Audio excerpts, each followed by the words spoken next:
Hadib jim mashinasini qo'yaverasizmi? Cho'ntak bo'lib, arzonroq mashina qo'ying deyotgan muxlislarimiz uchun mana shu orqamda turgan Jigulini obzor qilib beraman. Человек любит красоту deganlaridek, bilgan biladi, bilmagan o'zi biladi bunaqa mashinalarni. Mashinani qarang tozaligini, hattoki egalari o'zlari bilan zumdan shotka olib yurar ekanlar. Sayz odamlardan bu mashinani qanaqaligini so'rasangiz, ular "Была это времена, это наш Mercedes" deb javob berishadi. Salonlarni ko'rsatamiz. Kuroslamchilarni, akkuratligini ko'rasizmi? Evakorlarni ko'ryapsizmi? Yangicha qo'l hali paketlarda turibdi. Ishlarni qarang.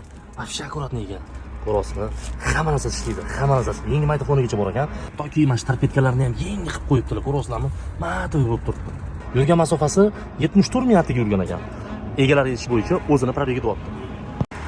Oqlarni ko'rsatamiz. Tegicha linion qilingan ekan.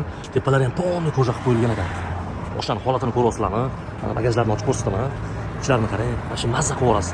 Men hamasiga mazza qildim. Hop, hoppa. Ko'ryapsizlarmi? Gazda yurmagan, faqat benzinda harakatlangan. Ovozini eshitamizmi do'stlar? Qo'yilmisizlar. Gulishtirgan nasabga ham qo'yib qo'yibdilar. Motorni so'rayotganlarga. Qo'yilmisizlar motorni qaranglar, tez ishlab turibdi. Ko'ryapsizlarmi? Kapitan remont qilingan. Hech qanaqa moy-poy yemaydi.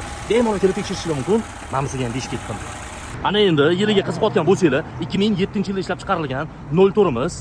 Kraskasiga kelsak, polni освежитель bo'lgan mashina, hamma detali o'ziniki deyaptilar. Kaputi, bagaji, yo'q-yo'q aralashmagan ekan. 99.9 o'zining detallari ekan. Ko'rasizlarmi atigini?